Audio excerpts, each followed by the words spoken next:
이거, 제가 여러분께 들려드리고 싶은 이야기는 처음엔 그저 돈 이야기처럼 들릴지도 몰라요. 그런데 끝까지 들어주시면 아실 거예요. 이건 돈 이야기가 아니라 결국은 마음 이야기라는 걸요. 혹시 이런 마음을 느껴보신 적 있으세요? 분명히 한평생 부지런히 살아왔어요. 새벽엔 남보다 먼저 눈을 떴고 밤엔 남보다 늦게 불을 껐어요. 제 이름 한 번 부린 적이 없어요. 이일이 이상하게도 손에 남는 게 없어요. 큰 돈을 잃은 것도 아니에요. 어디 크게 사기를 당한 것도 아니에요. 그런데도 통장은 늘 비어가요. 어디서 새는지도 모르게 아주 조금씩 조용히 빠져나가요. 저는 이런 분들을 참 많이 만나봤어요. 그분들이 제 앞에 앉으시면 한결같이 똑같은 말씀을 하세요. 평생 아끼고 또 아꼈는데 왜 나는 늘 이 모양이냐고요. 옆집은 나보다 게으른 것 같은데도 살림이 편한데 나는 왜 늘 제자리냐고요. 그 말씀을 하실 때 그분들 눈빛이 어땠는지 아세요? 화가 난 게 아니에요. 지친 거예요. 깊이 지친 눈빛이에요. 저는 그 눈빛을 마주할 때마다 마음이 참 아렸어요. 저 자신도 한때 그런 눈빛으로 살았던 적이 있었거든요. 여러분, 제가 오늘 이 자리에서 가장 먼저 드리고 싶은 말씀이 있어요. 돈이 모이지 않는다는 건요, 돈을 적게 벌어서가 아닌 경우가 더 많아요. 버는 건 분명히 버는데 그 돈이 머물 자리가 없어서 그래요. 들어오긴 들어오는데 머무르지 못하고 그냥 흘러나가 버리는 거예요. 마치 밑이 갈라진 항아리에 물이 붓는 것과 같아요. 아무리 부어도 차질 않아요. 그러면 우리는 흔히 이렇게 생각해요. 물을 더 길어와야 한다고요. 더 벌어야 한다고요. 그런데 정작 손봐야 할 건 항아리에 갈라진 그 틈이에요. 제가 오늘 여러분과 나누고 싶은 이야기가 바로 그 틈에 관한 거예요. 그리고 그 틈을 다스리는 데에 우리 집안에 이미 있는 아주 흔한 물건 하나가 깊이 관련되어 있어요. 너무 흔해서 여러분이 한 번도 귀하게 여겨본 적 없는 물건이에요. 바로 가위예요. 가위라니 의아하시죠? 저도 처음 풍수를 배울 때 그랬어요. 가위가 뭐 대수냐 싶었어요. 그런데 오래 살아보고 수많은 집을 들여다보고 무엇보다 제 삶을 가만히 돌아보면서 알게 됐어요. 풍수에서 가위는요, 그저 종이를 자르고 실을 끊는 도구가 아니에요. 가위는 자른다는 성질을 지닌 물건이에요. 흐름을 끊고 흐름을 정리하는 기운을 품고 있어요. 그래서 잘 쓰면 새어나가는 것을 막아주고 잘못 쓰면 들어와야 할 좋은 것까지 잘라버려요. 오늘 제가 그 이야기를 처음부터 끝까지 천천히 풀어드릴게요. 그리고 뒤에 가서 제가 평생에 걸쳐 깨달은 가장 중요한 자리 하나를 꼭 말씀드릴 거예요. 그 자리 하나만 제대로 아셔도 오늘 이 시간이 헛되지 않을 거예요. 그러니 마음을 편히 가지시고 끝까지 함께 해주세요.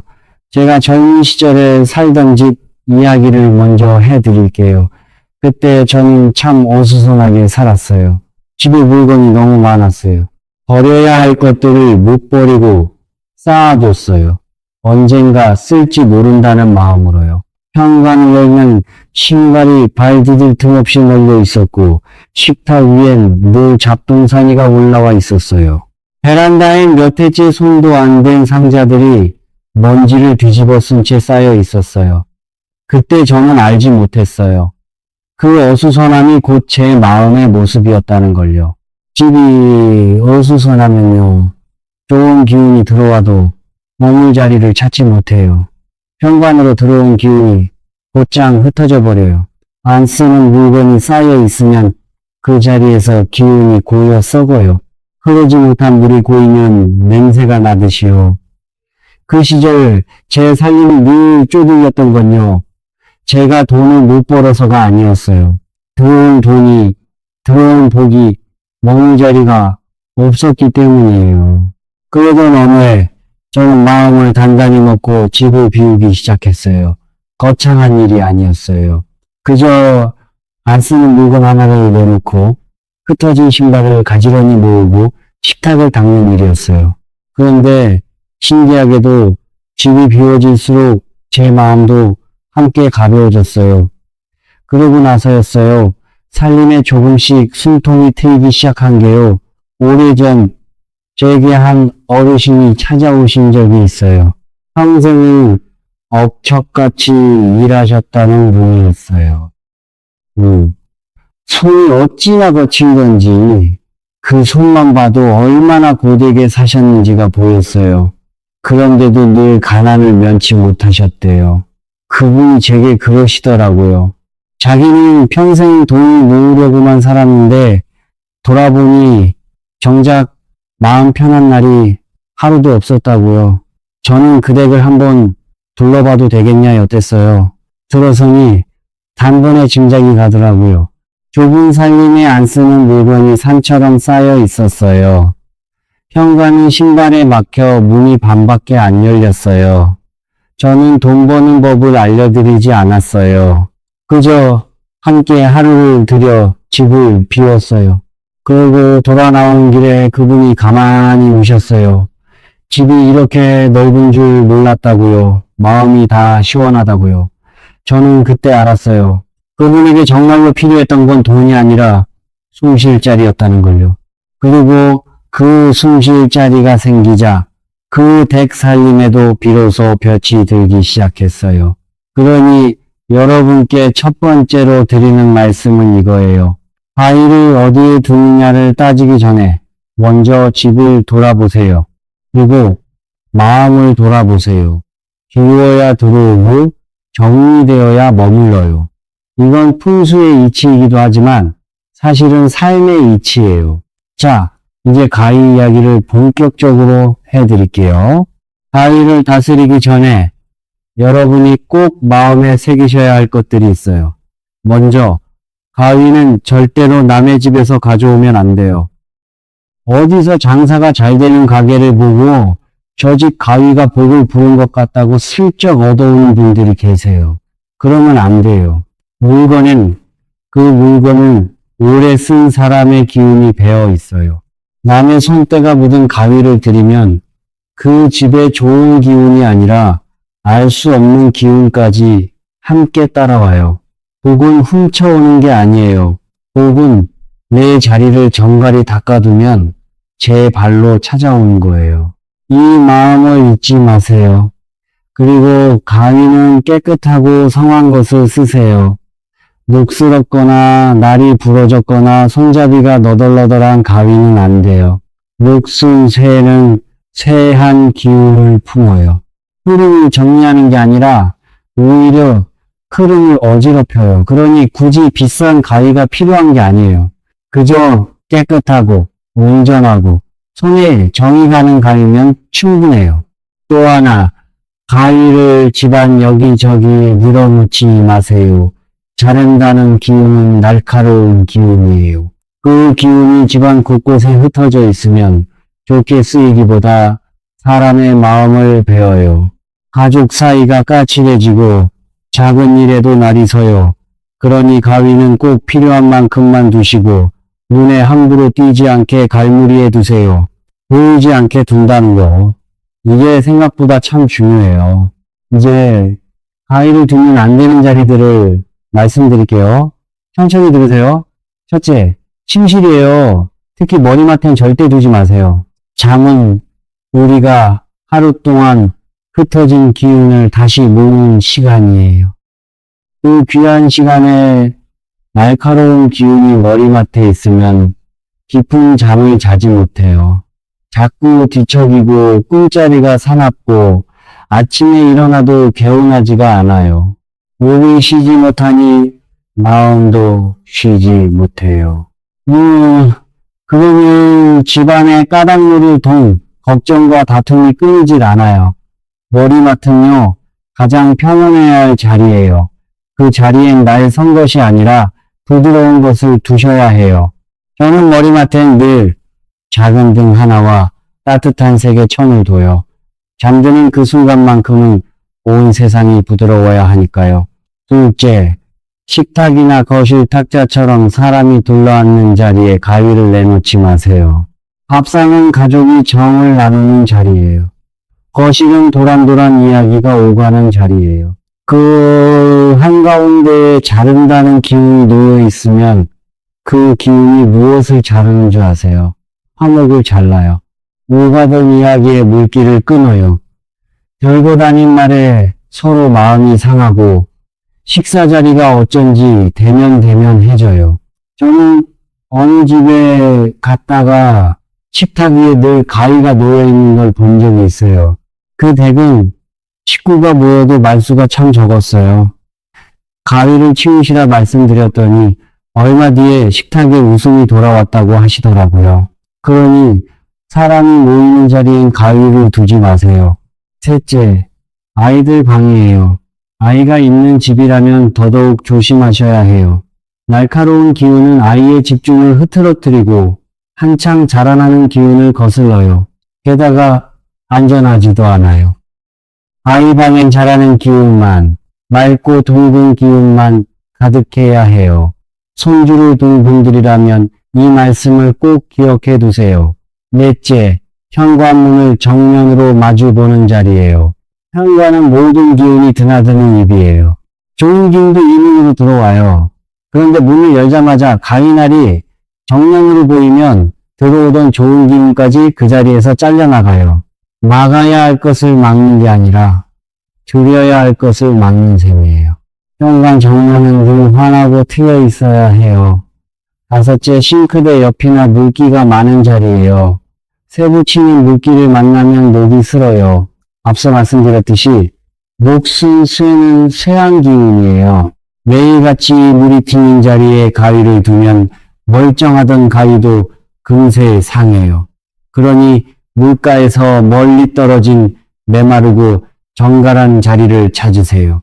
자, 이제 가장 중요한 이야기를 할 차례예요.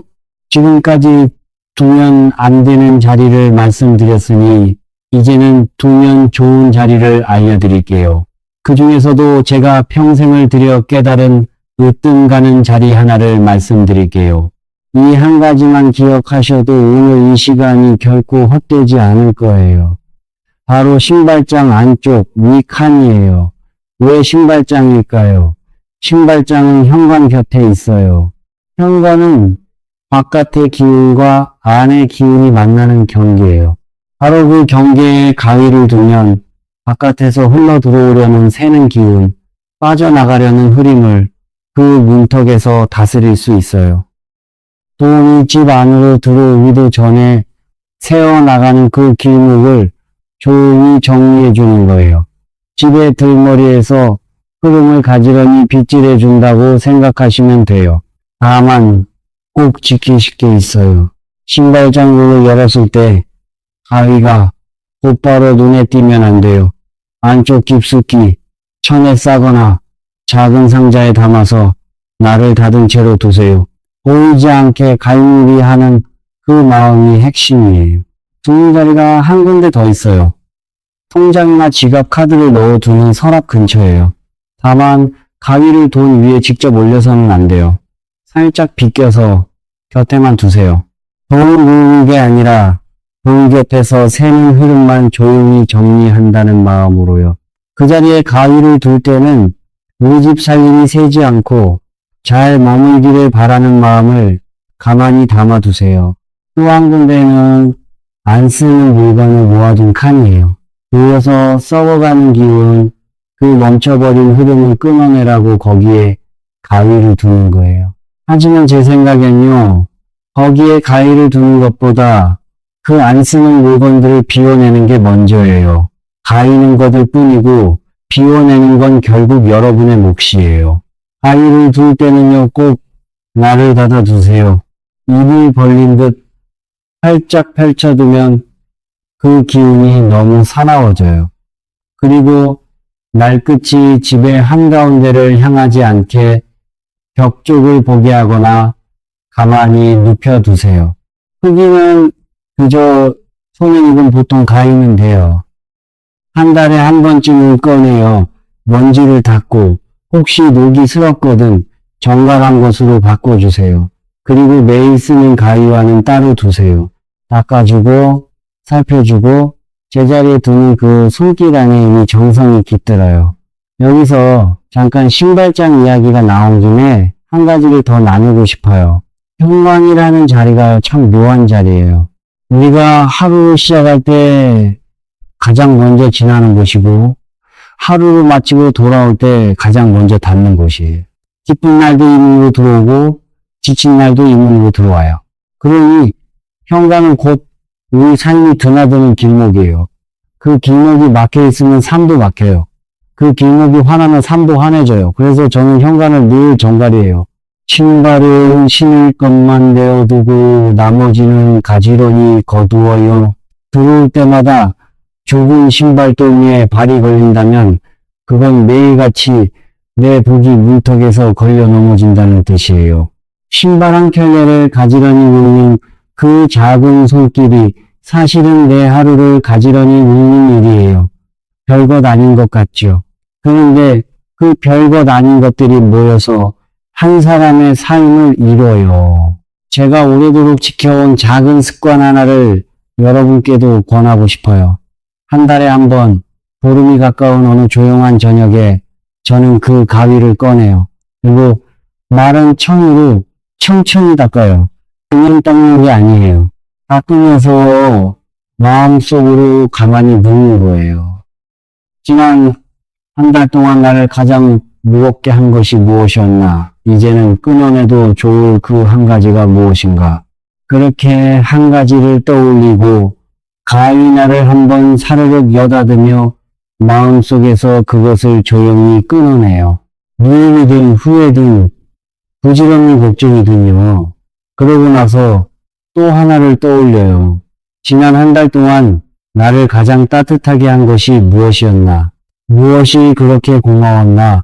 그 고마움을 가만히 마음에 새기고 닦은 가위를 제자리에 정성껏 돌려놓아요. 끊어낼 것은 끊어내고 품을 것은 품는 거예요. 이 작은 의식을 몇 해 동안 거듭하다 보면요. 신기한 일이 일어나요. 마음에 쌓이는 게 줄어들어요. 가벼워져요. 그리고 그 가벼움이 집안의 공기까지 바꿔놓아요. 물건을 닦는 일이 곧 마음을 닦는 일이 되는 거예요. 여기까지 들으시고 혹시 이런 생각 드셨어요? 겨우 가위 하나 옮긴다고 살림이 펴겠냐고요.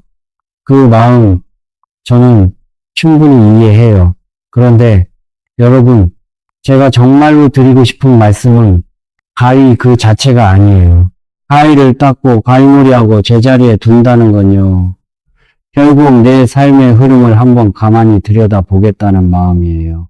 내가 무엇을 끊어내야 하는지, 무엇을 비워내야 하는지, 무엇을 더는 붙들지 말아야 하는지를 살피겠다는 마음이에요. 물건을 다스리는 일은 사실 마음을 다스리는 일이에요. 작은 물건 하나에 정성을 들이는 사람은 자기 삶에도 그렇게 정성을 들이게 되어 있어요. 저는 살아오면서 깨달았어요. 우리 인생에서 정말로 세워나가는 건요, 돈이 아니더라고요. 돈은 그저 겉으로 드러난 모습일 뿐이에요. 진짜로 세워나가는 건 우리의 기운이에요. 마음의 평화예요. 지난 일을 묵모아서 세고, 남과 비교하느라 세고, 갖지 못한 것을 원망하느라 세요. 그렇게 마음이 새는 사람의 집은요, 신기하게도 살림도 같이 새어요. 마음과 살림은 서로 닮아가거든요. 여러분 곁엔 지금 끊어내야 할 무언가가 있지 않으세요? 오래도록 마음에 담아둔 미움일 수도 있어요. 이미 지나간 일에 대한 후회일 수도 있어요. 자식에 대한 혹은 떠나간 사람에 대한 끝없는 걱정일 수도 있어요. 그것들이 바로 여러분 삶의 갈라진 틈이에요. 거기로 매일같이 귀한 기운이, 귀한 세월이 새어나가고 있어요. 우리는 그걸 붙들고 있으면 지키는 줄 알아요. 그런데 사실은 그게 우리를 가장 가난하게 만들어요. 그러니 오늘 가위를 손에 드시거든요. 종이를 자르듯이 마음속에서도 한 가지를 조용히 끊어내 보세요. 저는 나를 갉아먹는 그 생각 하나를요. 그거 풍수가 진짜로 우리에게 하라는 일이. 끊어낸 자리엔 신기하게도 새로운 것이 들어와 앉아요. 비는 만큼 채워지는 게 세상의 이치니까요. 그리고 또 하나, 제가 꼭 당부드리고 싶은 게 있어요. 집안의 물건들에게 고마운 마음을 가지세요. 매일 신는 신발에게, 매일 여닫는 현관문에게, 손때 묻은 그 가위에게도요. 우습게 들리실지 몰라도 고마움을 아는 사람의 집은 기운이 달라요. 따뜻해져요. 물건을 함부로 쓰고 함부로 버리는 사람의 집은 차갑고 메말라요. 고마움이 머무는 자리에 복도 머물러요.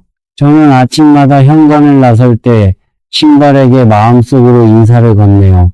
오늘도 나를 잘 데려다 줘. 고맙다고요. 그 작은 인사 하나가 하루의 결을 바꿔놓아요. 제가 젊을 적에 동네에 홀로 사시던 어르신 한 분이 계셨어요. 가진 게 참 단출하셨어요. 작은 방 한 칸에 세간이라고는 몇 가지뿐이었어요. 그런데 그 방에 들어서면요, 어쩐지 마음이 그렇게 편안할 수가 없었어요. 물건 하나하나가 제자리에서 반들반들 윤이 났고 창가엔 늘 볕이 들었어요. 저는 그 어르신께 여쭤본 적이 있어요. 어떻게 이리 마음 편히 사시느냐고요? 그분이 웃으며 그러시더라고요. 가진 게 적으니 돌볼 것도 적고 돌볼 것이 적으니 마음 쓸 때도 적다고요. 대신 가진 것 하나하나를 귀하게 여기며 산다고요. 저는 그 말씀을 오래도록 잊지 못했어요.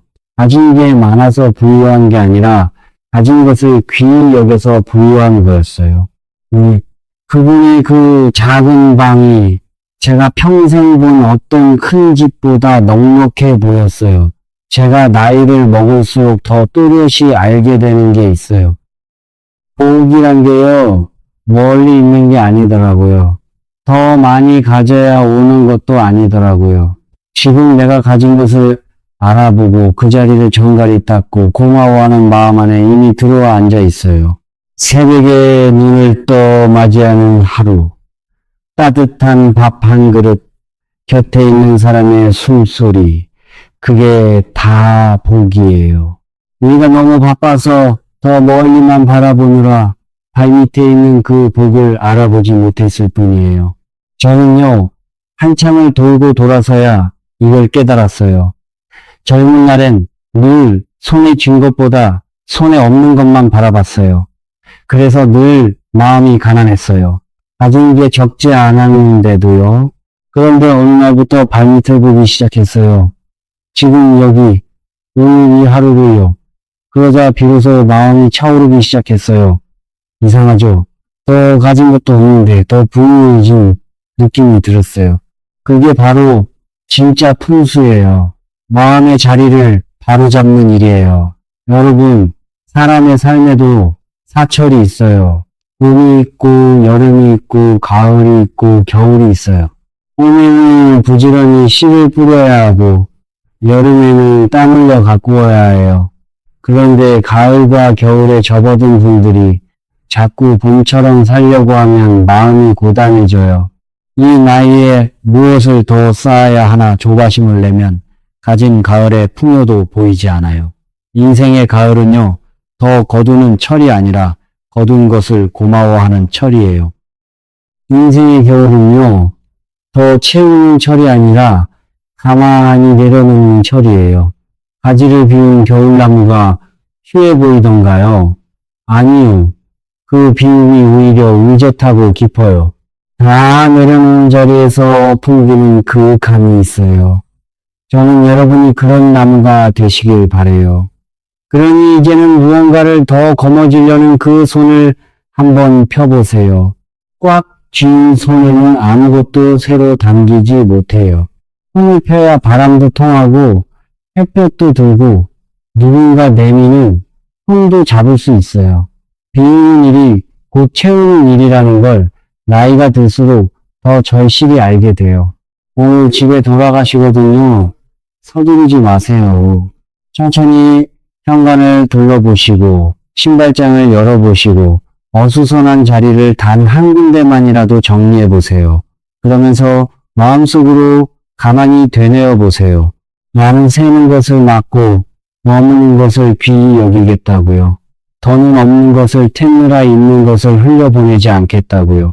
그리고 오늘 하루를 무사히 살게 해준 모든 것에 고맙다고요. 그 마음 하나가요. 오늘 여러분의 집에 깃드는 가장 좋은 풍수예요. 어떤 비싼 물건보다 어떤 거창한 비법보다 그 마음이 먼저예요. 가위 한 자루를 제자리에 두는 일도 신발 한 켤레를 가지런히 놓는 일도 결국은 그 마음을 담는 그릇일 뿐이에요. 그릇이 아무리 좋아도 담을 마음이 없으면 텅 빈 거예요. 반대로 마음이 깃들면 가장 흔한 물건도 복을 부르는 물건이 돼요.